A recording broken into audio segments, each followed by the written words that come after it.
Hello, welcome to study IQ. Study IQ में आपका स्वागत है। इस वीडियो में मैं कुछ ऐसे बायोलॉजी के क्वेश्चंस पे नज़र डालूंगा जिनके आने की संभावना एसएससी सीजीएल और रेलवेज़ में काफ़ी ज़्यादा है। बायोलॉजी एसएससी सीजीएल के लिए खासकर एक बहुत इंपॉर्टेंट सब्जेक्ट है। इस पे आप कम से कम 8 से 10 क्वेश्चन एक्सपेक्ट कर सकते हैं बायोलॉजी से सिर्फ।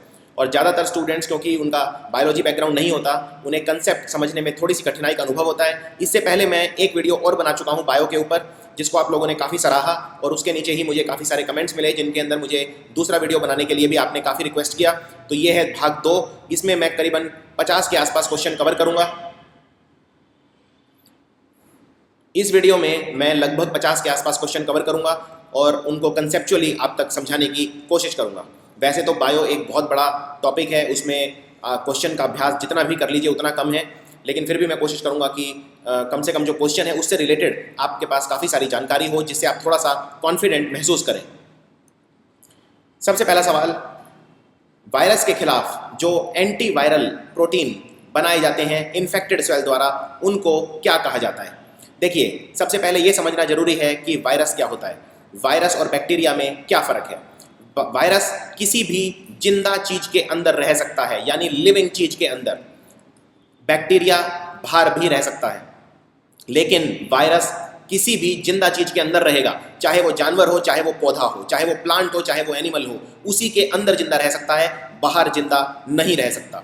और अब यहाँ पे देखिए, अगर मान लीजिए ये कोई कोशिका है, यानी ये कोई सेल है, इसके अंदर कोई वायरस चला जाता है, तो कोशिश करेगा सेल वायरस से अपने आप को बचाने की और कुछ ऐसे केमिकल बनाएगा जो वायरस को मारने की कोशिश करेंगे। इन प्रोटीन्स को कहा जाता है इंटरफेरॉन्स। सो आंसर है इसका डी। आइए बाकी ऑप्शन देखते हैं। इंसुलिन तो कुछ नहीं होता। इंसुलिन तो एक हार्मोन होता है जो कि पैनक्रियाज बनाती है हमारी बॉडी में शुगर को कम करने के लिए। जिन लोगों के अंदर इंसुलिन की कमी हो जाती है या इंसुलिन ढंग से काम नहीं करता, उसको एक रोग बोलते हैं जिसको बोलते हैं शुगर या डायबिटीज़। तो ये ऑप्शन तो बिल्कुल गलत है। अगला ऑप्शन है थायरॉक्सिन। थायरॉक्सिन एक केमिकल होता है जो थायराइड ग्लैंड बनाता है बॉडी के अंदर, और थायरॉक्सिन हमारी बॉडी में हमारे मेटाबॉलिज्म को कंट्रोल करता है, तो ये भी आंसर नहीं होगा। इंटरल्यूकिन एक खास तरह के केमिकल होते हैं जिन्हें बोलते हैं साइटोकाइन, और कोई भी कोशिका यानी कोई भी सेल किस तरह से बिहेव करता है ये डिटरमाइन करते हैं, इसको कंट्रोल करते हैं इंटरल्यूकिन। तो ये भी आंसर नहीं है, तो आंसर है इंटरफेरॉन। अगला सवाल, dash are molecular scissor which cut DNA at specific site. देखिए, डीएनए क्या होता है ये समझना बहुत जरूरी है। डीएनए को बोलते हैं डीऑक्सी राइबोज न्यूक्लिक एसिड। ये बहुत सारी चीज़ों का मिलके बनता है, जैसे फॉस्फोरिक एसिड का मिलके बनता है, शुगर का मिलके बनता है। जो ये डीऑक्सी राइबोज है, इसमें ये एक शुगर है और इसके अंदर 4 नाइट्रोजन बेस होते हैं, ए, टी, सी और जी। ए टी के साथ डबल बॉन्ड बनाता है और सी जी के साथ ट्रिपल बॉन्ड बनाता है। इनको बोलते हैं नाइट्रोजनस बेसिस और इनके नाम है एडिनाइन। ए से है एडिनाइन, टी से है थाइमीन, सी से है साइटोसिन और जी से है गुआनाइन। और याद रखिए, किसी भी सेल के अंदर सब कुछ कंट्रोल करता है डीएनए, और डीएनए प्रेजेंट होता है न्यूक्लियस के अंदर। इसीलिए न्यूक्लियस को बोलते हैं सेल का दिमाग, यानी ब्रेन ऑफ द सेल। इस बात को आपको याद रखना है। और डीएनए का जो स्ट्रक्चर होता है, डीएनए की जो शेप होती है वो ऐसी होती है। ये आप इसको 2 धागे मान सकते हैं जो एक दूसरे में लिपटे हुए हैं, इसको बोलते हैं डबल हेलिकल स्ट्रक्चर। और ये 2 महान साइंटिस्ट थे जिन्होंने दिया था, इनका नाम था वॉटसन एंड क्रिक। इन्होंने कहा था कि डीएनए की शेप होती है डबल हेलिकल। इस शेप को कहा जाता है डबल हेलिकल। अब सवाल ये पूछा है कि कौन से ऐसे मॉलिक्यूलर सीजर हैं, यानी कौन से ऐसे खास तरह के एंजाइम हैं जो डीएनए को बहुत ही खास जगह पे काटते हैं। डीएनए को काटना क्यों जरूरी है, पहले ये समझ लेते हैं। देखिए, हमारे शरीर में डीएनए बनाता है आरएनए और आरएनए बनाता है प्रोटीन। ये पद्धति, ये रिएक्शन, ये अभिक्रिया हमारी बॉडी में चलती है। डीएनए बनाता है आरएनए, इसको बोलते हैं ट्रांसक्रिप्शन, TRANS, ट्रांसक्रिप्शन कहा जाता है इसे। और आरएनए बनाता है प्रोटीन, इसे कहा जाता है ट्रांसलेशन। अल्टीमेटली डीएनए का काम है हमारी बॉडी में प्रोटीन बनाना और सारी चीजें कंट्रोल करना। अब डीएनए से जब आरएनए बनता है, आरएनए की शेप होती है सिर्फ ऐसी, यानी सिंगल हेलिकल, डबल हेलिकल नहीं होती। डीएनए में आप इस तरह से समझ सकते हैं इसको कि डीएनए के अंदर 2 धागे होते हैं, लेकिन आरएनए के अंदर सिर्फ एक ही धागा होता है, यानी सिंगल हेलिकल। तो डीएनए से आरएनए जब बनेगा तो डीएनए को खोलना जरूरी है। तो डीएनए को सबसे पहले खोला जाता है, उसके बाद इसे स्पेसिफिक जगह पे काटा जाता है, और ये काटता है इसे एंडोन्यूक्लियस। इन एंजाइम्स का एक खास नाम है इन्हें हम बोलते हैं रिस्ट्रिक्शन एंडोन्यूक्लियस। रिस्ट्रिक्शन एंडोन्यूक्लियस वो एंजाइम है जो डीएनए को खास जगह पे काटते हैं। अगला सवाल, the expression of gene of an individual for a particular trait is called what. देखिए ये सवाल बहुत अच्छा है, क्योंकि हमारी बॉडी में जितना भी डीएनए है वो सिकुड़ जाता है, जिसे बोलते हैं कंडेंस हो जाता है। और डीएनए जब कंडेंस हो जाता है तो बन जाते हैं गुणसूत्र, यानी कि क्रोमोसोम। अब क्रोमोसोम अपने साथ बहुत सारी चीज़ें लेके जाते हैं पेरेंट से बच्चों के अंदर, इसीलिए बच्चों के गुण पेरेंट से मिलते हैं, लेकिन पूरा क्रोमोसोम नहीं लेकर जाता। याद रखिए, पूरा क्रोमोसोम कभी भी सारी एक एक्सप्रेशन का जीन लेकर नहीं जाता, एक कैरेक्टर के बारे में इंफॉर्मेशन लेकर नहीं जाता। यानी क्रोमोसोम का एक छोटा सा सिर्फ हिस्सा वो इंफॉर्मेशन लेके जाता है, जिसे बोलते हैं जीन। यानी आप ये कह सकते हैं जीन क्रोमोसोम का एक छोटा सा हिस्सा होता है और पेरेंट से बच्चों में ट्रांसफर होते हैं जीन, और जीन अपने साथ एक्सप्रेशन लेकर जाते हैं। तो ये आपको याद रखना है। और अब यहाँ पर सवाल जो पूछा है वो ये कि जीन की एक्सप्रेशन को क्या कहते हैं। जीन की एक्सप्रेशन को बोलते हैं जीनोटाइप, और जीन की एक्सप्रेशन से जो पर्सन के अंदर बाहर से हम देखेंगे पर्सन कैसा दिखता है उसको बोलते हैं फिनोटाइप। यानी कोई भी व्यक्ति बाहर से उसमें कैरेक्टर किस तरह से अपने आप को दिखाते हैं वो है फिनोटाइप, और जीन का जो एक्सप्रेशन है उसे बोलते हैं जीनोटाइप। ऑप्शन सी देखिए, प्रोजेनी। प्रोजेनी बोलते हैं बच्चों को, जो आने वाली जनरेशन है उन्हें बोला जाता है प्रोजेनी। और वेरिएशन बोलते हैं जो विकार, जो अलग अलग तरह के विकार, अलग अलग तरह के जो वेरिएशंस हैं उन्हें बोला जाता है वेरिएशन। यानी अलग अलग तरह के जीन, अलग अलग तरह के कैरेक्टर जो दिखाते हैं उन्हें बोलते हैं वेरिएशन। जब पेरेंट से बच्चों में जीन जाते हैं तो क्रोमोसोम एक दूसरे के ऊपर क्रॉसिंग ओवर करते हैं मियोसिस के अंदर, और ये क्रॉसिंग ओवर की वजह से जीन्स के अंदर वेरिएशन आ जाते हैं। इसीलिए जो बच्चे हैं वो एकदम पेरेंट जैसे नहीं दिखते, थोड़े से अलग दिखते हैं। इसका कारण है क्रॉसिंग ओवर। अगला सवाल, vaccines consist of dash germs. देखिए वैक्सीन समझना बहुत जरूरी है। वैक्सीन का सिद्धांत क्या होता है? अल्टीमेटली हम किसी को भी डिजीज से, बीमारियों से बचाना चाहते हैं, इसलिए उसे वैक्सीन लगाते हैं। जैसे पोलियो, आपने पोलियो की वैक्सीन जरूर सुनी होगी, 2 बूंद जिंदगी की। तो हम पोलियो के कुछ वैक्सीन हैं, जैसे एक वैक्सीन होता है सबिन वैक्सीन, दूसरा होता है सॉल्क वैक्सीन। इसी तरह ट्यूबरकुलोसिस के लिए, टीबी के लिए भी हम एक वैक्सीन लगाते हैं जिसे बोलते हैं BCG वैक्सीन। वैक्सीन होता क्या है ये समझना बहुत जरूरी है। जब हमारी बॉडी के अंदर कोई भी घातक चीज जाती है उसे बोलते हैं एंटीजन। अगर इसने जाकर, किसी भी चीज ने जाकर हमारे इम्यून सिस्टम को एक्टिवेट कर दिया उसे एंटीजन कहा जाता है। और ये एंटीजन के खिलाफ हमारी बॉडी केमिकल बनाती है जिन्हें बोलते हैं एंटीबॉडी। और ये एंटीबॉडी एक तरह के प्रोटीन होते हैं। ये एंटीबॉडी क्या करते हैं? एंटीजन को खत्म करते हैं। अब जब कोई एंटीजन जाता है वो बहुत घातक होता है, इसलिए वो हमारी बॉडी में डिजीज, बीमारियां फैला सकता है। लेकिन कई बार हम जानबूझ के एक कमजोर एंटीजन खिलाते हैं। कमजोर एंटीजन खिलाने का फायदा ये है कि वो बॉडी में जाकर एंटीबॉडी बनवा देगा, और ये एंटीबॉडी हमारे खून में रहेंगी, जिससे अगर स्ट्रॉन्ग एंटीजन भी बाद में आ जाए तो डिजीज से प्रोटेक्शन रहेगी। ये सिद्धांत है वैक्सीनेशन का, और ये सिद्धांत डिस्कवर किया था एडवर्ड जेनर ने, जिन्होंने पहली दवाई भी इसके खिलाफ बनाई थी, जो कि था काउपॉक्स।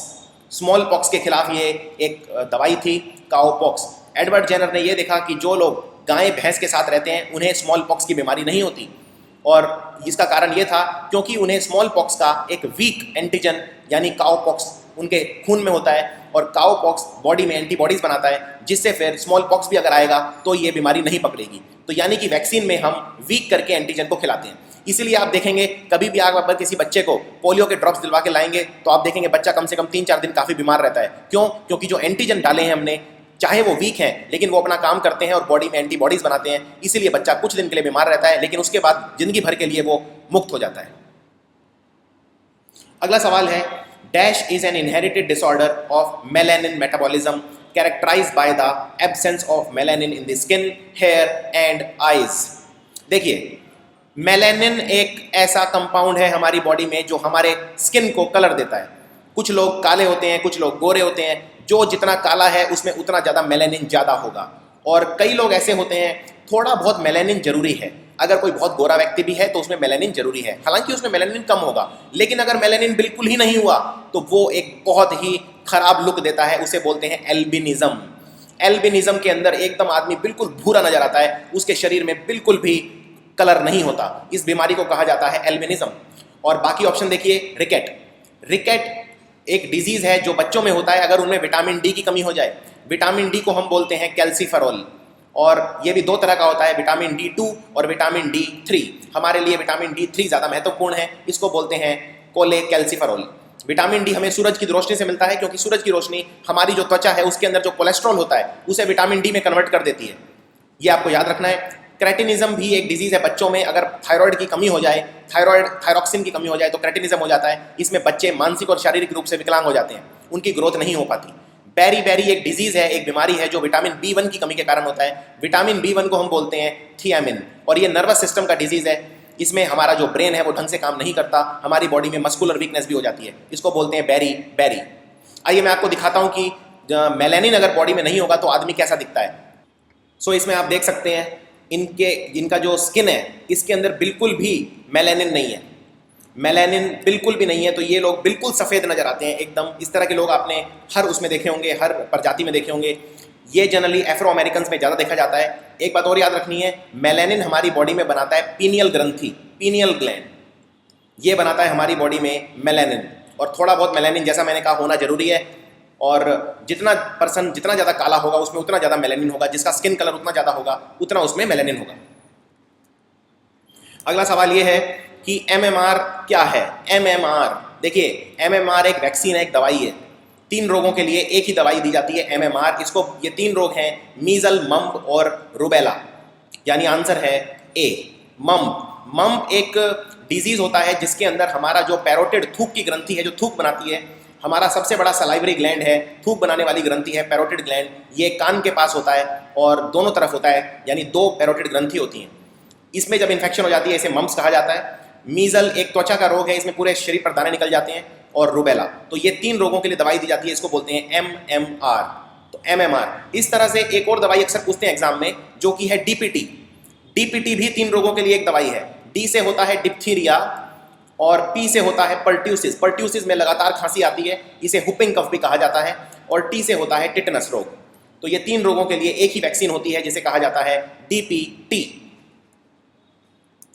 अगला सवाल, हमारे दिमाग का, हमारे मस्तिष्क का वो कौन सा हिस्सा है जो इमोशंस को कंट्रोल करता है। हम इतने भावुक हो जाते हैं, भावुक होकर जो हमारी रिएक्शन होते हैं, इमोशनल रिएक्शंस को कंट्रोल हमारे ब्रेन का कौन सा हिस्सा करता है। देखिए हमारे ब्रेन के यहाँ कई सारे हिस्से दिए हुए हैं। एक है सेरिबेलम दिया है। सेरिबेलम हमारे ब्रेन का दूसरा सबसे बड़ा हिस्सा होता है, और सेरिबेलम हमारी बॉडी में 2 खास चीज़ें कंट्रोल करता है। पहला तो बैलेंस, हमारी बॉडी जो बैलेंस हो जाती है वो बैलेंस करता है सेरिबेलम, और दूसरा हमारे मस्कुलर मूवमेंट, कोऑर्डिनेटेड मूवमेंट। जैसे मान लीजिए आप चलते हैं, चलते वक्त आपके हाथ ऑटोमेटिक हिलते हैं, वो एक तरह का कोऑर्डिनेटेड मस्कुलर मूवमेंट है। तो मस्कुलर कोऑर्डिनेटेड मूवमेंट को भी कंट्रोल करता है सेरिबेलम। उसके अलावा सेरिब्रम, सेरिब्रम तो हमारा ब्रेन का सबसे इंपॉर्टेंट और सबसे बड़ा हिस्सा है, इसको सीट ऑफ इंटेलिजेंस भी कहते हैं। उसके बाद है लिम्बिक सिस्टम, तो लिम्बिक सिस्टम कंट्रोल करता है हमारे इमोशंस, आंसर है लिम्बिक सिस्टम। और चौथा हिस्सा देखिए मेडुला। मेडुला को मेडुला ऑब्लोंगाटा कहा जाता है, और मेडुला के अंदर हमारी बॉडी में बहुत सारे सेंटर होते हैं। जैसे सबसे पहले होता है वैसोमोटर सेंटर, जो हमारे दिल को कंट्रोल करता है। दूसरा बहुत इंपॉर्टेंट सेंटर होता है रेस्पिरेटरी सेंटर, जो हमारी सांसों को, फेफड़ों को कंट्रोल करता है, ये मेडुला के पास होता है। इसके अलावा स्नीजिंग का सेंटर, छींक मारने का सेंटर, वो भी मेडुला के पास होता है। इसके अलावा स्नीजिंग के अलावा कफिंग, खांसी करने का सेंटर भी मेडुला के पास होता है। तो ये कुछ सेंटर बहुत इंपॉर्टेंट है जो एग्जाम में अक्सर पूछे जाते हैं कि vasomotor centre, respiratory centre, sneezing और कफिंग सेंटर किसके पास होते हैं। ये सब होते हैं मेडुला के पास। यानी कि हमारे मस्तिष्क में हर हिस्से का एक खास काम है जो आपको याद रखना है। अगला सवाल, ऐसा कौन सा एंडोक्राइन ग्लैंड है जो एक्सोक्राइन भी है और एंडोक्राइन भी है। ओके, तो ये एक बड़ा अच्छा सवाल है, यानी एक तरह से मिक्स ग्लैंड की तरह कह सकता हूं मैं इसे। देखिए एक्सोक्राइन वो ग्लैंड होता है जिसके पास पाइप होता है, पाइप को बोलते हैं डक्ट, यानी जो भी ये सिक्रीट करेगा वो सीधा पाइप के अंदर डाल देगा, और पाइप से जहां भी उसका काम है वहां वो पहुंच जाएगा। जैसे हमारी थूक बनाने वाली जो ग्रंथियां हैं वो एक्सोक्राइन होती हैं, या पसीना बनाने वाली ग्रंथि, यानी कि हमारी बॉडी में जो स्वेट ग्लैंड है या जो सलाइवरी ग्लैंड है, ये सारे के सारे हैं एक्सोक्राइन ग्लैंड। और हमारी बॉडी में सबसे बड़ा एक्सोक्राइन ग्लैंड कौन सा है, या सबसे बड़ा एंडोक्राइन ग्लैंड कौन सा है, इस पे क्वेश्चन अक्सर आते हैं। एंडोक्राइन ग्लैंड वो होता है जो डक्टलेस होता है, यानी ये जो भी सिक्रीट करेगा, चाहे वो कुछ भी हो, वो सीधा खून में मिल जाएगा, वो किसी पाइप में नहीं जाएगा, क्योंकि इसके पास कोई पाइप नहीं होता, ये पाइपलेस या डक्टलेस होता है, इसे बोलते हैं endocrine gland.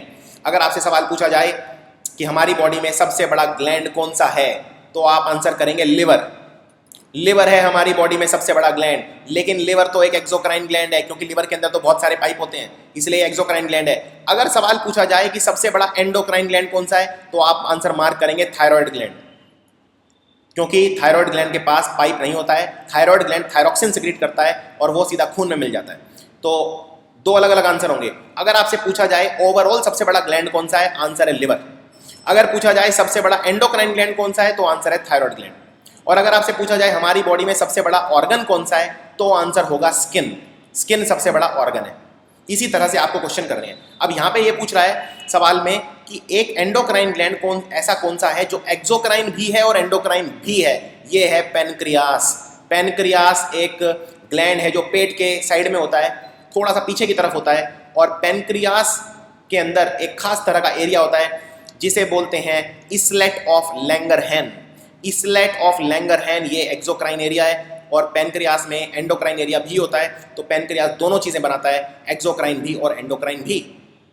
Adrenal gland, adrenal gland kidney के ऊपर होता है, ये एड्रिनलिन बनाता है और ये पूरी तरह से एंडोक्राइन ग्लैंड है।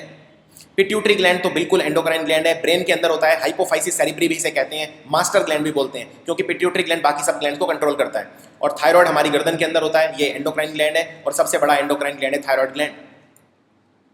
अगला सवाल, हमारी गर्दन के अंदर कौन सा एंडोक्राइन ग्लैंड पाया जाता है, तो इसमें ऑप्शन की बहुत ही आसान सवाल है, थायराइड ग्लैंड हमारी गर्दन के अंदर होता है। याद रखिए थायराइड ग्लैंड को काम करने के लिए आपको आयोडीन चाहिए। अगर आपको आयोडीन नमक के अंदर नहीं मिलेगा या कहीं से भी नहीं मिलेगा, तो आपके अंदर एक डिजीज हो जाएगा जिसे बोलते हैं गॉइटर। गॉइटर के अंदर थायराइड ग्रंथि बहुत बड़ी हो जाती है और गर्दन बहुत बड़ी हो जाती है, क्योंकि थायराइड ग्लैंड को आयोडीन नहीं मिलता, तो थायराइड ग्लैंड ढंग से काम करने के लिए अपना साइज बढ़ा देता है, इसे बोलते हैं गॉइटर। अगला सवाल, रेस्पिरेटरी सेंटर कहां पर होता है, सांस लेने का सेंटर कहां पे होता है, तो सांस लेने का सेंटर होता है मेडुला ऑब्लोंगाटा के अंदर। ये एक बहुत ही आसान सवाल है और कम से कम 10-15 बार एग्जाम में आ चुका है। ऑप्शन और देखिए, ओसिपिटल लोब। ओसिपिटल लोब होता है हमारे जो सर का पीछे का हिस्सा, बिल्कुल पीछे का हिस्सा, उसे बोलते हैं ओसिपिटल लोब। और ओसिपिटल लोब के अंदर होता है देखने का सेंटर, यानी विजुअल स्टिमुलाई को रिसीव करता है। हम जो देखते हैं वो हम देख तो लेते हैं, लेकिन वो देखा बेकार है अगर वो ब्रेन तक ना जाए, तो ब्रेन तक जो जाता है वो ब्रेन का हिस्सा होता है जिसे बोलते हैं ओसिपिटल लोब। ओसिपिटल लोब के अंदर होता है visual stimuli. Spinal cord, spinal cord हमारी बॉडी में सबसे इंफीरियर हिस्सा है, जो हमारी स्पाइन वर्टिब्रल कॉलम रीढ़ की हड्डी के अंदर जाता है स्पाइनल नर्व्स के थ्रू, और स्पाइनल कॉर्ड हमारी बॉडी में कंट्रोल करता है रिफ्लेक्स एक्शंस। रिफ्लेक्स एक्शन वो एक्शन होते हैं जिनमें हम ब्रेन को बाईपास कर जाते हैं, जिनमें इनवॉलंटरी होते हैं, यानी हमारा कंट्रोल नहीं चलता और बहुत ही जल्दी रिएक्शन इनमें चाहिए होता है। जैसे मान लीजिए अगर मैं आपके हाथ के गर्म प्रेस लगा दूं तो आपका सिग्नल ब्रेन तक नहीं जाएगा, सीधा ही स्पाइनल कॉर्ड इसे ऑपरेट करेगी और आप तुरंत हाथ हटा लेंगे, वरना आपका हाथ जल जाएगा, यानी इनको बोलते हैं रिफ्लेक्स एक्शन। अगला सवाल, हमारे शरीर में क्रेनियल नर्व्स कितने होते हैं जो दिमाग से निकलते हैं। देखिए दिमाग तो बिल्कुल हमारे क्रेनियम के अंदर होता है, यानी हमारे सर के अंदर होता है, लेकिन दिमाग से नसें पूरे शरीर में जाती हैं। वो नसें दो तरह की होती हैं, एक होती हैं स्पाइनल नसें जो स्पाइनल कॉर्ड से जाती हैं, और दूसरी होती हैं क्रेनियम से, यानी जो दिमाग से निकलती हैं, जिन्हें बोलते हैं क्रेनियल नर्व्स। क्रेनियल नर्व्स हमारी बॉडी में होते हैं 12 पेयर, और इनमें ज़्यादातर क्रेनियल नर्व 3 तरह की होती हैं। एक होती हैं सेंसरी, सेंसरी वो हैं जो हमारे बॉडी से दिमाग तक संदेश लेकर जाती हैं। दूसरी हैं मोटर, मोटर वो हैं जो हमारे दिमाग से शरीर तक संदेश लेकर आती हैं। और तीसरी होती हैं मिक्स्ड, यानी कि जो हमारे शरीर से दिमाग तक भी लेके जाती हैं और दिमाग से वापस शरीर तक भी लेके आती हैं, वो है मिक्स्ड, यानी सेंसरी प्लस मोटर को बोलते हैं मिक्स्ड। तो ज़्यादातर जो हमारी क्रेनियल नर्व्स हैं वो होती हैं मिक्स्ड, ये आपको याद रखना है। और 12 पेयर होती हैं क्रेनियल नर्व्स, जैसे ऑल्फैक्टरी, ऑप्थेल्मिक, ऑडिटरी, हाइपोग्लॉसल, ग्लोसोफैरिंजियल, बहुत सारी होती हैं। आपको नाम याद रखने की जरूरत नहीं है, लेकिन आपको ये जरूर याद रखना है कि कितने पेयर होती हैं, 12 पेयर। अगला सवाल, स्पाइनल नर्व्स कितने पेयर होती हैं, तो बहुत इंपॉर्टेंट सवाल, स्पाइनल नर्व्स कितने पेयर होती हैं। स्पाइनल पेयर ये होती हैं 31 पेयर। और इसको एक बात और, स्पाइनल नर्व्स वो नर्व्स हैं जो हमारी रीढ़ की हड्डी में जाती हैं, यानी हमारी स्पाइन में जाती हैं, इसलिए इनको बोलते हैं स्पाइनल नर्व। वर्टिब्रल कॉलम में जाती हैं। अब जो हमारे वर्टिब्रल कॉलम है उसके 5 हिस्से होते हैं। सबसे पहला हिस्सा होता है सर्वाइकल, जो गर्दन के अंदर होता है। दूसरा होता है थोरैसिक, जो हमारे धड़ में होता है, यानी हमारी पसलियां, हमारे फेफड़े, हमारा स्टमक, पेट, ये सब थोरैसिक एरिया। और नीचे आ जाइए, और नीचे जब आप आ जाएंगे तो लंबर एरिया होगा। लंबर एरिया होगा जो हमारी रीढ़ की हड्डी का सबसे मजबूत हिस्सा होता है, वो है लंबर, बिल्कुल बीच का हिस्सा। उसके आप नीचे जाएंगे हिप्स की तरफ तो पहले आएगा सैक्रल और सबसे बाद में आएगा कोडल, ये होते हैं 5 हिस्से हमारी रीढ़ की हड्डी के। आपको ये भी याद रखना है कि किस हिस्से के अंदर कितनी स्पाइनल नर्व्स होती हैं, और इसको याद रखने का एक आसान तरीका बताता हूँ। इसको याद रखने का तरीका है 812 551, आप इसको टोटल कर लीजिए, ये हो जाएगा 31। यानी हमारी गर्दन के अंदर होती हैं 8 स्पाइनल नर्व्स, थोरैसिक के अंदर 12, लंबर में 5, सैक्रल में 5 और कॉर्डल में 1। तो फॉर्मूला है 812 551, ये आपको बिल्कुल याद रखना है। अगला सवाल, रेस्पिरेशन। रेस्पिरेशन जब ऑक्सीजन की कमी के कारण होती है तो उसे क्या बोलते हैं? Aerobic respiration, anaerobic respiration, transpiration या गट्टेशन? सवाल है, रेस्पिरेशन जब ऑक्सीजन की कमी के कारण होता है तो उसे क्या बोलते हैं? याद रखिए, जब ऑक्सीजन प्रेजेंट होता है उसे बोलते हैं एरोबिक रेस्पिरेशन। इसमें बहुत ज़्यादा एनर्जी निकलती है, लेकिन जब ऑक्सीजन की कमी के बिना होता है तो हमारी बॉडी में या कहीं पर भी इसको बोला जाता है फर्मेंटेशन भी इसे कह सकते हैं, क्योंकि फर्मेंटेशन भी बिना ऑक्सीजन के होता है, लेकिन फर्मेंटेशन एक तरह का रेस्पिरेशन नहीं है, तो आप इसे कहेंगे एनारोबिक रेस्पिरेशन। एनारोबिक रेस्पिरेशन वो रेस्पिरेशन है जो ऑक्सीजन की कमी के कारण होता है। इसमें 2 चीज़ें बनती हैं, एक तो बनता है इथेनॉल, जिसे बोलते हैं इथाइल अल्कोहल, ये पीने वाली शराब है जो आप घर में पीते हैं, वो है इथेनॉल। और दूसरा इसमें बनता है लैक्टिक एसिड। लैक्टिक एसिड हमारी बॉडी के अंदर बनता है एनारोबिक रेस्पिरेशन के अंदर, और लैक्टिक एसिड से हमारी जो मसल है वो थक जाती हैं, यानी मसल्स जो हमारी थकती हैं वो थकती हैं लैक्टिक एसिड की वजह से। ट्रांसपिरेशन होता है जब पौधों से पानी निकलता है, पौधों की पत्तियों से गर्मी के अंदर, उसे बोलते हैं ट्रांसपिरेशन। अगला सवाल, वो वायरस उसे क्या कहते हैं जो बैक्टीरिया को इन्फेक्ट करता है? अब यहां देखिए, वायरस इतना डेंजरस होता है कि वो दूसरे बैक्टीरिया को खा जाता है, दूसरे बैक्टीरिया को इन्फेक्ट करता है। इस तरह के वायरस को बोला जाता है बैक्टीरियोफेज। तो बैक्टीरियोफेज नाम से बैक्टीरिया जैसा लग रहा है, लेकिन ये बैक्टीरियोफेज एक्चुअल में होता है वायरस। ये बात आपको ध्यान रखनी है। ऑप्शन देखिए, राइनो वायरस। राइनो वायरस वो वायरस है जो कोल्ड करता है, हमारे जो सर्दी लग जाती है, जुकाम हो जाता है, वो राइनो वायरस की वजह से होता है। राइनो का मतलब होता है नोज अंग्रेजी के अंदर। और टोबैको मोज़ैक वायरस दुनिया का पहला वायरस है जिसका आविष्कार हुआ था। टीएमवी, पौधों के अंदर, तंबाकू पौधे के अंदर ये रोग फैलाता है, इसे बोलते हैं tobacco mosaic virus. Flavivirus. Flavivirus वो वायरस है जो हमारी बॉडी के अंदर डेंगू फैलाता है, और फ्लावी वायरस लेके मच्छर उड़ता है डेंगू का, जिसे बोलते हैं एडिस मॉस्किटो।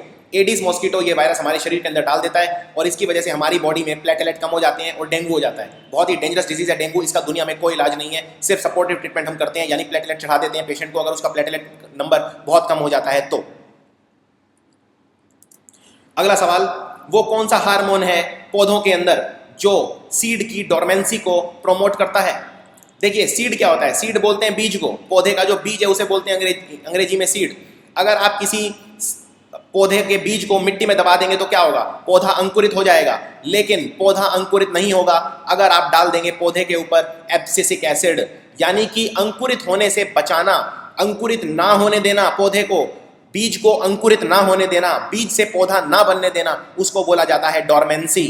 डोरमेंसी पौधे के लिए हानिकारक है, क्योंकि अगर आपने बीज उस पे एब्सिसिक एसिड लगा दिया तो बीज अंकुरित नहीं होगा, बीज पौधा नहीं बनाएगा। इस बात का आपको ध्यान रखना है। एबीए को बोला जाता है एब्सिसिक एसिड। पौधे के अंदर बहुत सारे इंपॉर्टेंट हार्मोन होते हैं, जैसे ऑक्सिन, जिबरलिन, इन सबके अलग अलग काम होते हैं, और ये बॉटनी का एक बहुत इंपॉर्टेंट अध्याय है। एब्सिसिक एसिड किसी भी पौधे में तब बनता है जब पौधा स्ट्रेस के अंदर होता है। जैसे मान लीजिए आप किसी पौधे के अंदर ग्रेविटी की वजह से स्ट्रेस आ रहा है, या मान लीजिए सॉल्ट वाटर की वजह से स्ट्रेस आ रहा है, या मान लीजिए कोई पौधा डेजर्ट के अंदर है, मरुस्थल में, जहां उसे पानी नहीं मिल रहा, तो पौधा तनाव में आ जाएगा। जब भी पौधा तनाव में आ जाएगा तो उसके अंदर बनेगा एब्सिसिक एसिड। अगला सवाल, ब्लड प्लेटलेट हमारी बॉडी में क्या काम करते हैं? ब्लड प्लेटलेट हमारे सेल होते हैं जिन्हें बोलते हैं थ्रोम्बोसाइट्स। थ्रोम्बोसाइट ये खून रोकते हैं। अगर आपको चोट लग जाए तो खून अपने आप रुक जाता है 2 मिनट के अंदर अंदर, ब्लीडिंग टाइम होता है, खून अपने आप रुक जाता है, तो ब्लड क्लॉटिंग में हेल्प करते हैं। इसे बोलते हैं खून का थक्का जमना, यानी क्लॉट बन जाना। और क्लॉट कैसे बनता है ये भी इंपॉर्टेंट है। जो ब्लड प्लेटलेट होते हैं अपने साथ मिला लेते हैं कोलेजन को। कोलेजन हमारी बॉडी में फिब्रिन के रूप में होता है, FIBRIN, और कोलेजन फिब्रिन के रूप में प्लेटलेट के साथ मिलकर बन जाता है क्लॉट। और क्लॉट ऐसे ही नहीं बनता, क्लॉट के लिए कम से कम 13 फैक्टर चाहिए होते हैं। इन 13 के नाम आपको पता होने चाहिए, जैसे फैक्टर 1 होता है फिब्रिनोजेन, फैक्टर 2 होता है प्रोथ्रोम्बिन, फैक्टर 4 होता है कैल्शियम, फैक्टर 8 होता है एंटी हीमोफिलिक फैक्टर, फैक्टर 9 होता है क्रिसमस फैक्टर। इस तरह से 13 फैक्टर के नाम आपको एकदम टिप्स पर होने चाहिए। अगला सवाल, ग्लाइकोलाइसिस कहां पर होता है? देखिए ग्लाइकोलाइसिस ऑक्सीजन की कमी के कारण होता है और हमारी बॉडी में ये होता है सेल के अंदर, साइटोप्लाज्म के अंदर। और माइटोकॉन्ड्रिया के अंदर क्या होता है? माइटोकॉन्ड्रिया के अंदर होता है क्रैब साइकिल, यानी जो एनर्जी बनती है असली इलेक्ट्रॉन ट्रांसपोर्ट चेन में, वो माइटोकॉन्ड्रिया के अंदर बनती है। इसलिए माइटोकॉन्ड्रिया को बोलते हैं power house of the cell. हमारी बॉडी में एनर्जी कौन बनाता है? माइटोकॉन्ड्रिया, इसीलिए इसे पावर हाउस कहा जाता है। और माइटोकॉन्ड्रिया के अंदर खास तरह के एंजाइम होते हैं, माइटोकॉन्ड्रिया को काम करने के लिए ऑक्सीजन चाहिए। माइटोकॉन्ड्रिया जो हमारी बॉडी के अंदर एनर्जी बनाता है वो एटीपी के रूप में बनाता है, इसीलिए एटीपी को बोला जाता है energy currency of the cell. ATP को बोलते हैं एडिनोसाइन ट्राइफॉस्फेट। एडिनोसाइन ट्राइफॉस्फेट कहा जाता है हमारी बॉडी में जो एनर्जी बनती है उसे। और याद रखिए, एक मॉलिक्यूल अगर आप ग्लूकोज का लेंगे, ग्लूकोज यानी C6H12O6, इसे ग्लूकोज कहा जाता है। ग्लाइकोलाइसिस में बनते हैं सिर्फ 2 एटीपी क्योंकि ऑक्सीजन की कमी होती है, लेकिन ओवरऑल चेन में बनते हैं एरोबिक रेस्पिरेशन में लगभग 38 एटीपी। इनमें से ज्यादा एटीपी बनते हैं इलेक्ट्रॉन ट्रांसपोर्ट चेन जिसे बोलते हैं ईटीसी के अंदर। अगला सवाल, मरास्मस और क्वाशियोरकर नाम के रोग किस वजह से फैलते हैं? मरास्मस और क्वाशियोरकर, देखिए ये दोनों इंपॉर्टेंट ऐसे रोग हैं जो कुपोषण के कारण फैलते हैं। कुपोषण मतलब मेल न्यूट्रिशन, अगर खाना नहीं मिलेगा तो मेल न्यूट्रिशन, कुपोषण, कुपोषण के कारण, प्रोटीन की कमी के कारण फैलते हैं मरास्मस और क्वाशियोरकर। इन दोनों में कुछ फर्क भी है, जैसे मरास्मस के अंदर खास फर्क ये है, मसल वेस्टिंग होती है इसके अंदर, जो क्वाशियोरकर के अंदर नहीं होती। मसल वेस्टिंग यानी हमारी जो मसल हैं वो बहुत कमजोर हो जाएंगी और वो बिल्कुल वेस्ट हो जाएंगी, यानी उनका आकार बहुत कम हो जाएगा। विटामिन ए हमारी आंखों के लिए अच्छा होता है, इसीलिए इसे बोलते हैं रेटिनॉल। रेटिनॉल नाम क्यों बना? रेटिनॉल नाम बना रेटिना, आंख के पर्दे को बोला जाता है रेटिना, जहां पे इमेज बनती है, तो रेटिना की रक्षा करता है ये, इसे बोलते हैं रेटिनॉल। और विटामिन ए हमें मिलता है कॉड लिवर से, कॉड लिवर ऑयल से मिलता है, जनरली लिवर से मिलता है, जानवरों के फूड से मिलता है। तो कॉड एक मछली होती है जिसके लिवर से मिलता है कॉड लिवर ऑयल। इसके अलावा विटामिन ए की एक फॉर्म और होती है जिसे बोलते हैं कैरोटीन। कैरोटीन हमें मिलता है कैरेट से, गाजर से, मैंगो से, ग्रीन लीफी वेजिटेबल से, और ये भी आंखों के लिए बहुत अच्छा होता है, इसलिए गाजर खाना आंखों के लिए काफ़ी अच्छा है, आम खाना आंखों के लिए काफ़ी अच्छा है। विटामिन के, विटामिन के को बोला जाता है फाइलोक्विनोन। विटामिन के हमारी ब्लड क्लॉटिंग में हेल्प करता है। और विटामिन B12 इसको बोलते हैं साइनोकोबैलेमिन, ये जनरली एनिमल फूड से मिलता है। जो लोग शाकाहारी होते हैं उन्हें विटामिन B12 की कमी हो जाती है। अगला सवाल, रुमाल, हैंडकरचीफ, बेडिंग, क्लोथ्स, यूटेंसिल, बर्तन, toilet article etcetera of sick people are called. मान लीजिए आप किसी हॉस्पिटल जाते हैं, कोई हॉस्पिटल में कोई बीमार है, क्या आप उस पेशेंट का यूज किया हुआ रुमाल यूज करना पसंद करेंगे? बिल्कुल नहीं। क्यों? क्योंकि वो रुमाल आपको भी वो बीमारी पहुंचा सकता है, क्योंकि उस रुमाल से जो पेशेंट है, जो मरीज है, उसने अपने हाथ पोछे होंगे, अपना नाक पोछा होगा, यानी उसके अंदर वो बैक्टीरिया, वायरस वगैरह जरूर होंगे, खासकर बैक्टीरिया जो आपको भी नुकसान पहुंचा सकते हैं। तो किसी भी मरीज की यूज की हुई चीज आपको यूज नहीं करनी चाहिए, इनको बोला जाता है फोमाइट, और ये इन्फेक्शन का बहुत बड़ा कारण होता है फोमाइट। अगला सवाल, foreign protein entering the body are called. वो प्रोटीन जो बाहर के हैं, देखिए हमारी बॉडी में जो डिजीज, बीमारियों से लड़ने की शक्ति होती है उसे कहा जाता है इम्यूनिटी। इम्यूनिटी का मतलब हमारी बॉडी में कोई भी बाहर की चीज चली जाएगी तो हमारी बॉडी उसे पकड़ लेगी कि वो बाहर की है और उसे तुरंत नष्ट कर देगी, यानी इम्यूनिटी को हम बोलते हैं जब बॉडी अपनी और बाहर की चीज में डिफरेंस करे, यानी सेल्फ वर्सेस नॉन सेल्फ के कंसेप्ट को इम्यूनिटी कहा जाता है। अब अगर बाहर की कोई चीज हमारी बॉडी में जाती है और हमारी इम्यूनिटी को अटैक करती है, यानी हमारे इम्यून सिस्टम को एक्टिवेट करती है और मजबूर करती है उसे उसके खिलाफ कदम उठाने को और एंटीबॉडी बनाकर उसे नष्ट करने को, इन फॉरेन प्रोटीन्स को कहा जाता है एंटीजन। तो आंसर है एंटीजन डी। अगला सवाल, हमारी बॉडी में जो बीमारियों से लड़ने की शक्ति होती है जब हम अपनी लाइफ टाइम के दौरान, अपने जीवन काल के दौरान जिसे गेन करते हैं, उसे क्या बोलते हैं? देखिए, एक तो बीमारियों से लड़ने की शक्ति होती है जिसे हम साथ लेके पैदा होते हैं, उसे बोलते हैं इन्नेट इम्यूनिटी। इन्नेट मतलब जो हम जन्मजात लेके पैदा हुए हैं, बीमारियों से लड़ने की शक्ति। लेकिन एक बीमारियों से लड़ने की शक्ति वो है जो हम अपनी जिंदगी के दौरान जैसे जैसे बड़े होते हैं हम एक्वायर करते हैं, उसे बोलते हैं एक्वायर्ड इम्यूनिटी। आंसर है ए। एक और चीज बताता हूं इंपॉर्टेंट, एक होती है एक्टिव इम्यूनिटी। एक्टिव इम्यूनिटी वो इम्यूनिटी होती है जब हमारी बॉडी में किसी बीमारी के खिलाफ बनते हैं एंटीबॉडी, और एक अगर आप किसी पेशेंट को बने बनाए एंटीबॉडी दे रहे हो तो उसे बोलेंगे पैसिव इम्यूनिटी। पैसिव इम्यूनिटी मतलब बने बनाए एंटीबॉडी किसी तक पहुंचाना। अब माँ का दूध बच्चे के लिए इतना इंपॉर्टेंट क्यों होता है? क्योंकि माँ के दूध से बच्चे को बने बनाए एंटीबॉडी मिल जाते हैं, यानी पैसिव इम्यूनिटी देता है बच्चे को माँ का दूध। और माँ के दूध को बोलते हैं कोलोस्ट्रम, जब बच्चा पैदा होता है तो जो शुरू शुरू में दूध निकलता है माँ का दूध, उसमें इम्यूनोग्लोबुलिन नाम के तत्व होते हैं जो बच्चे की रक्षा करते हैं पूरी जिंदगी। अगर बच्चा माँ का दूध कम से कम 6 महीने नहीं पिएगा तो जिंदगी भर कमजोर रह जाता है, उसमें जो बीमारियों से लड़ने की शक्ति है वो नहीं आ पाती है। अगला सवाल, नेचुरल सिलेक्शन का सिद्धांत थ्योरी किस साइंटिस्ट ने दी थी? Theory of natural selection was proposed by which scientist? देखिए नेचुरल सिलेक्शन क्या होता है, नेचुरल सिलेक्शन का अध्याय आपको समझाता हूं। एक बार एक साइंटिस्ट आया जिसका नाम था लमार्क। ये बहुत महान साइंटिस्ट थे लमार्क। इन्होंने कई सारी चीजें हमें दी लमार्क ने, इन्होंने कई किताबें भी लिखी। लमार्क ने ये कहा, जैसे मान लीजिए जिराफ होता है, जिराफ की गर्दन इतनी लंबी क्यों होती है? इसका कारण लमार्क ने कहा, जिराफ की गर्दन पहले छोटी होती थी लेकिन फल ऊंचे लगते थे, तो वो बहुत सारे ईयर बाय ईयर वो कोशिश करता गया कि फल खाने की, तो उससे उसकी गर्दन खिंच खिंच के लंबी हो गई हजारों लाखों सालों में। ये कंसेप्ट दिया लमार्क ने, इसको कहा जाता है लमार्किज्म। लेकिन उसके बाद आया चार्ल्स डार्विन। चार्ल्स डार्विन ने theory the, theory of natural selection. इस सवाल का आंसर है चार्ल्स डार्विन। चार्ल्स डार्विन की थ्योरी के मुताबिक यह कारण नहीं था कि जिराफ की गर्दन पहले छोटी थी और बाद में लंबी हो गई, ऐसा नहीं था। चार्ल्स डार्विन ने कहा कि जिराफ दोनों तरह के होते थे, छोटी गर्दन वाले भी और लंबी गर्दन वाले भी, लेकिन समय के साथ सिर्फ वही सर्वाइव कर पाए, वही बच पाए जिनकी गर्दन लंबी थी, क्योंकि वो ज़्यादा अच्छे से ढल पाए, अपने आप को ज़्यादा अच्छे से ढाल पाए एनवायरनमेंट के अंदर। इसको बोलते हैं theory of natural selection. Theory of natural selection ये कहती है कि वो ही अपने आप को अच्छे से ढाल पाया जो बचा, या दूसरे तरीके से देखा जाए वो ही बचा जो अपने आप को अच्छे से ढाल पाया। इसको बोलते हैं theory of natural selection. Nature यानी हमारी प्रकृति ने सिर्फ उसी को चुना जो ज्यादा अपने आप को अच्छे से ढाल पाया। यानी कि चार्ल्स डार्विन ने कहा सर्वाइवल ऑफ द फिटेस्ट, जो सबसे फिट है वो ही सर्वाइव कर पाएगा। इसको कहा जाता है survival of the fittest. Survival of the fittest ये जो अक्षर है ये कहा एक महान साइंटिस्ट ने, हर्बर्ट स्पेंसर जिनका नाम था। ये डार्विन ने नहीं कहा, लेकिन थ्योरी ऑफ नेचुरल सिलेक्शन का जो सिद्धांत है वो बेस्ड है सर्वाइवल ऑफ द फिटेस्ट के ऊपर ही। अगला सवाल, कैंसर से लड़ने में कौन सी एंटीबॉडी सहायक हैं? देखिए वैसे तो कैंसर का इलाज ज़्यादा नहीं है, अगर बहुत एडवांस कैंसर है तो इलाज संभव नहीं हो पाता है। देखिए कैंसर भी दो तरह का होता है, एक होता है बिनाइन कैंसर। बिनाइन कैंसर होता है जो उतना नुकसानदायक नहीं है, जो बॉडी में एक जगह से दूसरी जगह नहीं फैलता, और एक होता है मैलिग्नेंट कैंसर। मैलिग्नेंट कैंसर वो है जो बहुत ही ज़्यादा डेंजरस है, जो एक जगह से दूसरी जगह फैल जाता है। जब कैंसर शरीर में एक जगह से दूसरी जगह फैल जाता है इसे कहा जाता है मेटास्टेसिस। मेटास्टेसिस यानी कैंसर का फैलना। और एक हमने खास तरह के एंटीबॉडी बनाए हैं जिन्हें बोलते हैं मोनोक्लोनल एंटीबॉडीज, जो ऐसी उम्मीद जगाते हैं कि कैंसर का ट्रीटमेंट संभव है। अब कितना संभव है ये आने वाले समय में पता चलेगा, कितना इफेक्टिव है। इन पर बहुत सारे टेस्ट चल रहे हैं, बहुत ज़्यादा रिसर्च चल रहे हैं। अगला सवाल, इनमें से हमारी बॉडी में इंसुलिन कौन बनाता है?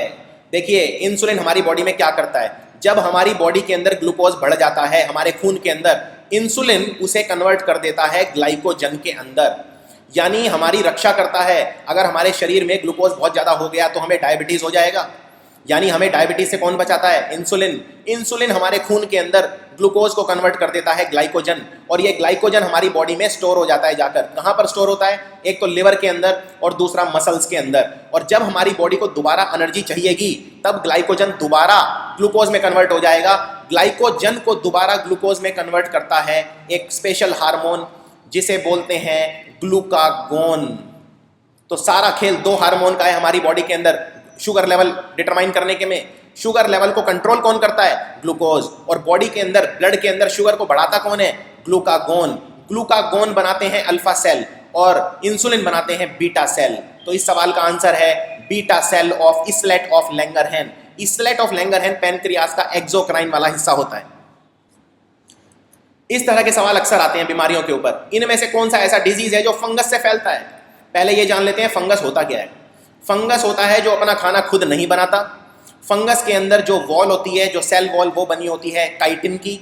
और फंगस एक डीकम्पोजर होता है, सेप्रोबिक मोड ऑफ न्यूट्रिशन होता है, यानी जो डेड और डिकेइंग चीज़ें हैं, जो चीज़ें सड़ती हैं, उनके ऊपर फंगस उग जाता है। फॉर एग्जाम्पल, अगर आप एक ब्रेड का टुकड़ा रखेंगे कमरे के अंदर 10 दिन तक, उस पर फंगस उग जाएगा।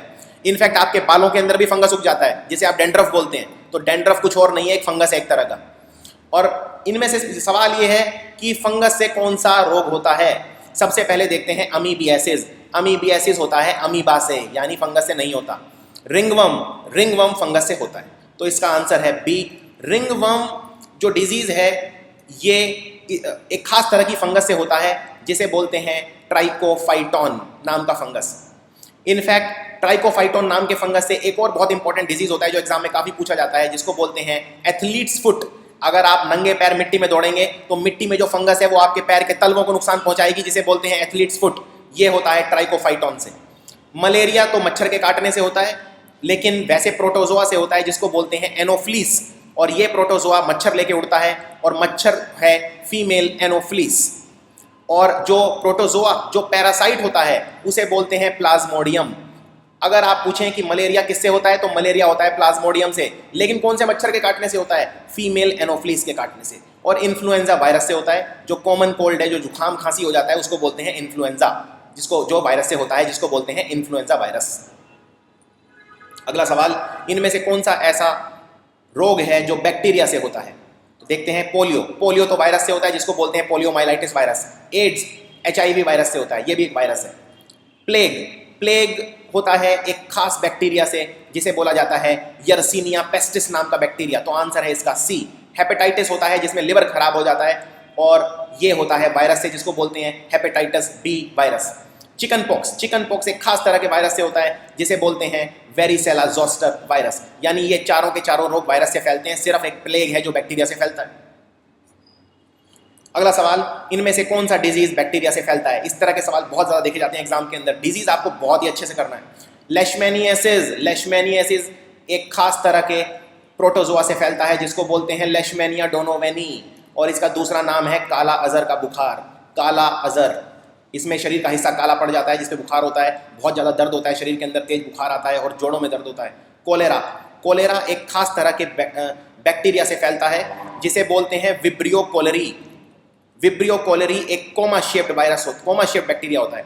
बंची टॉप ऑफ बनाना, केला खराब हो जाता है, इसमें केले के ऊपर कभी आपने केला छीला होगा तो केला ऊपर से खराब होता है, ये एक वायरस से फैलता है जिसको बोलते हैं bunchy top of banana virus. और मलेरिया मैं बता चुका हूँ, मलेरिया एक पैरासाइट से फैलता है। तो इसका आंसर है, इस क्वेश्चन का आंसर है कोलेरा। अगला सवाल, फ्रॉग इनमें से किस तरह का जानवर है? एम्फीबिया वो जानवर होते हैं जो पानी में भी रह सकते हैं, लैंड पर भी और जमीन पर भी रह सकते हैं, यानी लैंड और वाटर दोनों में रह सकते हैं, इन्हें बोलते हैं एम्फीबियन। तो मेंढक भी पानी में भी रह सकता है और जमीन पर भी रह सकता है, यानी फ्रॉग है एम्फीबियन। रेप्टाइल बोलते हैं जो रेंगने वाले जीव होते हैं, जो रेंगते हैं, जैसे छिपकली, सांप, ये सब रेप्टाइल होते हैं। आर्थ्रोपोड होते हैं जिनकी टांगे आपस में ज्वाइन होती हैं, वो इंसेक्ट, बेसिकली जो कीड़े हैं, इंसेक्ट हैं, वो आर्थ्रोपोड होते हैं। जैसे जो बटरफ्लाई है, तितली, ये सब आर्थ्रोपोड है। प्लेटीहेलमिन्थस होते हैं चपटे कीड़े, उनको बोलते हैं प्लेटीहेलमिन्थस, यानी कि इन्हें बोलते हैं फ्लैट वर्म, जो चपटे कीड़े होते हैं। एशेलमिन्थस बोलते हैं गोल कीड़ों को, इन्हें बोला जाता है राउंड वर्म, गोल कीड़े। और फ्रॉग का साइंटिफिक नेम भी कई बार पूछ लेते हैं एग्जाम में। फ्रॉग का साइंटिफिक नेम होता है राना टिग्रीना, या इसको राना हेक्साडक्टाइला भी कह सकते हो। अगला सवाल, फंगस की जो बॉडी होती है, प्लांट बॉडी ऑफ फंगस, उसे क्या कहा जाता है? फंगस को अगर आप माइक्रोस्कोप में देखेंगे तो आपको ऐसा नजर आएगा बहुत सारे धागे हैं, इन धागों को बोलते हैं हाइफी, लेकिन पूरी बॉडी को बोलते हैं माइसीलियम। तो आंसर है डी, माइसीलियम। वो कौन सा बैक्टीरिया है जो पौधों की जड़ों में रहता है और पौधों को नाइट्रोजन देता है और पौधों का फायदा करता है, पौधों की ग्रोथ करवाता है, पौधों को लंबा करने में सहायक रहता है? ये है राइजोबियम। तो आंसर है ए। इन्हें लेग्यूमिनस प्लांट कहा जाता है। लेग्यूमिनस प्लांट होते हैं जैसे पल्सेस हो गए, ये लेग्यूमिनस प्लांट हैं। इस तरह के बहुत सारे लेग्यूमिनस प्लांट पाए जाते हैं जो हमें अक्सर अपने जो खेत हैं उनमें लगाने चाहिए, क्योंकि ये नाइट्रोजन की कमी पौधे को नहीं होने देंगे, और नाइट्रोजन पौधे को चाहिए होता है ग्रोथ के लिए। टाइफॉइड फीवर किससे फैलता है? टाइफॉइड फीवर फैलता है सैल्मोनेला टाइफी नाम के बैक्टीरिया से। तो आंसर है ए। टाइफॉइड फीवर के अंदर बहुत तेज बुखार आता है और ये बुखार आसानी से जाता नहीं है। टाइफॉइड फीवर को डायग्नोज करने के लिए एक टेस्ट हम करते हैं, विडाल टेस्ट। क्लोस्ट्रीडियम होता है जो एनारोबिक बैक्टीरिया होता है, ऑक्सीजन की कमी के कारण रहता है। क्लोस्ट्रीडियम एक खास तरह का डिजीज फैलाता है जिसे बोलते हैं बोट्यूलिनम टॉक्सिन। बोट्यूलिज्म कहा जाता है इसे। अगर आप मान लीजिए पैक किया हुआ खाना खाते हैं बंद डब्बे में, तो आपको बोट्यूलिनम नाम का टॉक्सिन नुकसान पहुंचा सकता है। अगला सवाल, बैक्टीरिया की जो सेल वॉल है वो किसकी बनी होती है? देखिए, बैक्टीरिया का जो सेल होता है वो, उसमें न्यूक्लियस बहुत अच्छा नहीं होता, उसकी जो सेल वॉल होती है वो बनी होती है पेप्टिडोग्लाइकन की। स्टार्च जो होता है ये पौधे के अंदर रिजर्व फूड होता है। पौधे जो अपने अंदर खाना जमा करते हैं वो स्टार्च के रूप में करते हैं, और हमारी बॉडी के अंदर स्टार्च सबसे पहले टूटता है माल्टोज के अंदर, और माल्टोज फिर जाके टूटता है ग्लूकोज के अंदर। स्टार्च को हमारी बॉडी में माल्टोज के अंदर तोड़ता है एक खास एंजाइम जिसे बोलते हैं अमाइलेज, और माल्टोज को ग्लूकोज में हमारी बॉडी में तोड़ता है माल्टेज। चिटिन या काइटिन, काइटिन फंगस की सेल वॉल बनी होती है काइटिन की, और कुछ कीड़ों के अंदर भी मिलता है काइटिन। सेलुलोज, ये पौधों की जो सेल वॉल बनी होती है वो बनी होती है सेलुलोज की। हमारी बॉडी में सेलुलोज हजम नहीं होता है। ग्लाइकोजन, ग्लाइकोजन मैं बता चुका हूँ, ग्लाइकोजन होता है रिजर्व फूड, किसके अंदर? जानवरों के अंदर, हमारे अंदर, ह्यूमन बींग्स के अंदर। ग्लूकोज हमारी बॉडी में कन्वर्ट हो जाता है ग्लाइकोजन के अंदर। अगला सवाल, बैक्टीरियोफेज क्या होता है? बैक्टीरियोफेज होता है एक वायरस जो बैक्टीरिया को खा जाता है या बैक्टीरिया को इन्फेक्ट करता है, तो आंसर है बी। स्केलेटल मसल की फंक्शनल यूनिट को क्या कहते हैं? स्केलेटल मसल, हमारी बॉडी में 3 तरह की मसल होती हैं। एक होती हैं जिन्हें हम अपनी मर्जी से हिला सकते हैं, जैसे हाथ की मसल, पैर की मसल, जिन्हें बोलते हैं स्केलेटल मसल, और ये इनमें 2 तरह के प्रोटीन होते हैं, एक एक्टिन होता है और दूसरा होता है मायोसिन, और एक्टिन और मायोसिन दोनों मिलकर बनाते हैं सार्कोमियर। तो इस सवाल का आंसर है सार्कोमियर। न्यूरॉन हम बोलते हैं जो हमारे दिमाग के अंदर सेल्स होते हैं, नर्व सेल, ये हमारी बॉडी में सबसे बड़े सेल होते हैं न्यूरॉन, और ये एक बार अगर मर जाए तो दोबारा जिंदा नहीं हो सकते, याद रखना, ये न्यूरॉन की बहुत इंपॉर्टेंट चीज़ है। नेफ्रॉन बोलते हैं जो किडनी के सेल होते हैं, किडनी जो हमारे खून को साफ करती है उसके सेल को बोलते हैं नेफ्रॉन, और ऑस्टियोसाइट होते हैं जो हमारी हड्डियों के सेल होते हैं यानी बोन सेल्स। तो इस सवाल का आंसर है सार्कोमियर। अगला सवाल, सबसे कम विषैला टॉक्सिक नाइट्रोजनस वेस्ट कौन सा है इन चारों के अंदर? हमारी बॉडी में सबसे पहले तो बनता है अमोनिया। जब हमारा जो ब्लड है वो किडनी छानती है तो सबसे पहले अमोनिया बनाती है, लेकिन अमोनिया बहुत ज़्यादा विषैला, बहुत ज़्यादा टॉक्सिक, पॉइजनस होता है, इसीलिए अमोनिया को हमारी बॉडी में लिवर कन्वर्ट कर देता है कम विषैले तत्व के अंदर। कम विषैला होता है, लेस पॉइजनस होता है, यूरिया। तो आंसर है यूरिया। और हमारे पेशाब के अंदर लगभग 2% यूरिया निकलता है, यानी हमारा जो पेशाब है वो यूरिया का बना होता है। अगला सवाल, जब पॉलिनेशन कीड़ों से होता है, इंसेक्ट से, उसे क्या कहा जाता है? देखिए पॉलिनेशन क्या होता है, जब जो पोलन होता है, पोलन को हम जानवर के स्पर्म के तौर पे देख सकते हैं। ये स्टेमिन के अंदर होता है और ये जाता है स्टिग्मा के अंदर। स्टिग्मा कार्पल का एक हिस्सा है और ये फीमेल वाला पार्ट होता है। तो जब ये मेल और फीमेल का मिलन होता है पौधे के अंदर तो बनता है फ्रूट। ये आपको याद रखना है और ये बहुत ज़रूरी है पौधे के जिंदा रहने के लिए। सीड बनता है पहले और ओव्यूल अगर राइप हो जाए, ओवरी राइप हो जाए तो उसे फ्रूट कहते हैं। तो आप ये याद रखिए कि पौधे के अंदर जो प्रोडक्ट ऑफ रिप्रोडक्शन है वो सीड है, और जो ओवरी से फ्रूट बनता है वो ट्रू फ्रूट होता है। फ्रूट को हम राइप ओवरी भी कह सकते हैं। जब इंसेक्ट पॉलिनेशन करते हैं उसे बोलते हैं एंटोमोफिली। जब पक्षी करते हैं उसे बोलते हैं ऑर्निथोफिली। जब पानी से होता है उसे बोलते हैं हाइड्रोफिली, और जब हवा से होता है उसे बोलते हैं एनिमोफिली। अगला सवाल, पौधे के अंदर ऑर्गेनिक सब्सटेंसेस को ट्रांसपोर्ट कौन करता है? देखिए पौधे के अंदर एक जगह से दूसरी जगह ऑर्गेनिक सब्सटेंसेस या खाना पहुंचाने की जिम्मेदारी होती है फ्लोएम की, और पानी पहुंचाने की जिम्मेदारी होती है जाइलम की। यानी जाइलम पहुंचाता है वाटर और फूड पहुंचाता है, ऑर्गेनिक सब्सटेंसेस पहुंचाता है फ्लोएम। एक बात और याद रखनी है, जाइलम बना होता है मुर्दा सेल का, डेड सेल का। इन्हें बोला जाता है स्क्लेरेनकाइमा। ये पौधे के अंदर छाल बनाते हैं और डेड होते हैं, लेकिन फ्लोएम बना होता है जिंदा सेल का। दूसरी एक और बात, जब पौधे के अंदर पानी एक जगह से दूसरी जगह जाता है तो उसमें एनर्जी खर्च नहीं होती, लेकिन जब पौधे के अंदर खाना एक जगह से दूसरी जगह जाता है तो उसमें एनर्जी खर्च होती है। अगला सवाल, मैन के अंदर कितने ऑटोसोम होते हैं? देखिए हमारे अंदर 23 पेयर होते हैं गुणसूत्र यानी क्रोमोसोम, इनमें से 22 पेयर होते हैं ऑटोसोम। तो आंसर है ए। और जो एक पेयर बचता है उसे बोलते हैं एलोसोम। एलोसोम यानी सेक्स क्रोमोसोम जो आपका जेंडर डिटरमाइन करता है। तो जो मेल होते हैं उन्हें हम लिखते हैं 22 + XY, और जो फीमेल होती हैं उन्हें हम लिखते हैं 22 + XX। तो ये 22 तो हो गए ऑटोसोम जो आंसर है, और XY और XX हो गए सेक्स क्रोमोसोम यानी एलोसोम। अगला सवाल, शराब कैसे बनती है? शराब बनती है फर्मेंटेशन से। ऑक्सीजन नहीं चाहिए शराब बनने के लिए। देखते हैं कैसे बनती है। जब आप मान लीजिए बार्ले ले लीजिए, बार्ले मतलब जौ से बियर बनती है। आप इसके अंदर डाल देंगे ईस्ट। ईस्ट एक तरह का फंगस होता है। ईस्ट के पास 2 खास एंजाइम होते हैं, एक होता है इन्वर्टेज नाम का एंजाइम और दूसरा होता है जाइमेज नाम का एंजाइम। ये जौ को सड़ा देते हैं और इससे बहुत ज़्यादा स्मेल भी आती है। कभी आप किसी शराब की फैक्ट्री के पास जाएंगे तो आपको बहुत बदबू आएगी, क्योंकि फर्मेंटेशन के वक्त बहुत ज़्यादा, फर्मेंटेशन यानी किसी चीज़ का सड़ना। तो बार्ले से फिर बन जाएगा बियर। बियर कुछ नहीं होती, बियर होती है इथेनॉल। इथेनॉल यानी इथाइल अल्कोहल। ये वो शराब है जो घरों में पी जाती है। तो आंसर है इसका fermentation. Venous blood is carried to the lungs for oxygenation by the. ये पूछ रहा है कि वो खून, दूषित खून जिसमें ऑक्सीजन की कमी होती है, जिसे बोलते हैं वीनस ब्लड, वो लंग्स के पास कौन लेके जाता है जिससे उसमें ऑक्सीजन मिलाई जा सके? ये लेके जाती है पल्मोनरी आर्टरी। तो आंसर है डी। वैसे तो आर्टरी के अंदर स्वच्छ खून बहता है, पल्मोनरी आर्टरी हमारी बॉडी में अकेली ऐसी आर्टरी है जो दूषित खून लेकर जाती है। अगला सवाल, सेरिबेलम क्या काम करता है? सेरिबेलम हमारे दिमाग का दूसरा सबसे बड़ा हिस्सा होता है और इसका काम है हमारी बॉडी में बैलेंस करना और मसल को कोऑर्डिनेट करना, यानी आंसर है सी। गाय का जो दूध होता है वो पीला क्यों होता है? देखिए, गाय का दूध और भैंस के दूध में क्या फ़र्क है? गाय के दूध में एक तो फैट कम होता है और भैंस के दूध में फैट ज़्यादा होता है। भैंस का दूध एकदम सफ़ेद होता है, गाय का दूध थोड़ा सा येलो होता है क्योंकि उसके अंदर होते हैं कैरोटीनॉइड्स। आंसर है ए। इसमें मैं कुछ ऑप्शंस पे भी नज़र मारूंगा। लाइकोपीन, लाइकोपीन होता है जो टमाटर का रंग होता है वो लाल क्यों होता है? क्योंकि उसमें लाइकोपीन होता है। राइबोफ्लेविन बोलते हैं विटामिन B2 को, और ग्रीजोफल्विन एक फंगस होता है जिससे हमें एंटीबायोटिक मिलती है।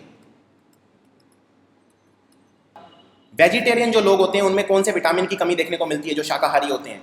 ये विटामिन है B12। B12 को बोलते हैं साइनोकोबैलामिन, इसके अंदर कोबाल्ट होता है। ये हमें जनरली जानवरों से मिलता है, इसलिए वेजिटेरियन तो जानवर खाते नहीं है तो उनमें B12 की कमी हो जाती है और इससे एक रोग हो जाता है जिसे बोलते हैं peripheral neuropathy. Peripheral neuropathy. B1 की कमी से होता है बेरी। B1 को बोलते हैं थियामिन। विटामिन सी को बोलते हैं एस्कॉर्बिक एसिड, इसकी कमी से हो जाता है स्कर्वी। स्कर्वी में बॉडी में से मसूलों में, दांतों में खून आता है और हमारे जो घाव हैं वो नहीं भरते हैं विटामिन सी की कमी के कारण। B2 की कमी से, B2 को बोलते हैं राइबोफ्लेविन, और इसकी कमी से एक रोग हो जाता है ए राइबोफ्लेविनोसिस, जिसमें हमारे जो होंठ हैं वो फट जाते हैं, हमारे मुंह के कोने फट जाते हैं और हमारी जो जीभ है वो सूज जाती है। B5 को बोलते हैं पेंटोथेनिक एसिड। जितने भी विटामिन हैं बहुत ज़्यादा इंपॉर्टेंट हैं, आपको सारे पता होने चाहिए। B5 होता है पेंटोथेनिक एसिड, B7 होता है बायोटिन, B9 होता है फॉलिक एसिड। फॉलिक एसिड की कमी से अनीमिया हो जाता है। तो ये सब आपको बहुत ज़्यादा याद रखने हैं। एक बात याद रखिए, आप कितने भी क्वेश्चन कर लीजिए बायो में, कॉन्फिडेंस आपको तभी आएगा जब आप कंसेप्ट क्लियर करेंगे, और यही कंसेप्ट क्लियर करवाने के लिए हमने अपना पेन ड्राइव कोर्स लॉन्च किया है। इस पेन ड्राइव कोर्स से आप काफ़ी अच्छे से बायो कर सकते हैं। इसमें 17 वीडियोज़ हैं बायो के जो आपको बायो में एकदम कॉन्फिडेंट बना देंगे, आपके कंसेप्ट क्लियर कर देंगे और उसके बाद कोई भी एग्जाम आप आसानी से क्लियर कर सकते हैं, जैसे रेलवेज, SSC, CGL एक्सेट्रा। अगर आप ये ऑर्डर करना चाहते हैं तो आपको इस नंबर पर कॉल करना है या फिर आप इस ईमेल पर ईमेल कर सकते हैं। हमारे चैनल को सब्सक्राइब करना मत भूलना और ये वीडियो जितना हो सके आप शेयर करें। ये वीडियो आपको कैसा लगा ये आप मुझे कमेंट्स करके बता सकते हैं। Thank you for watching.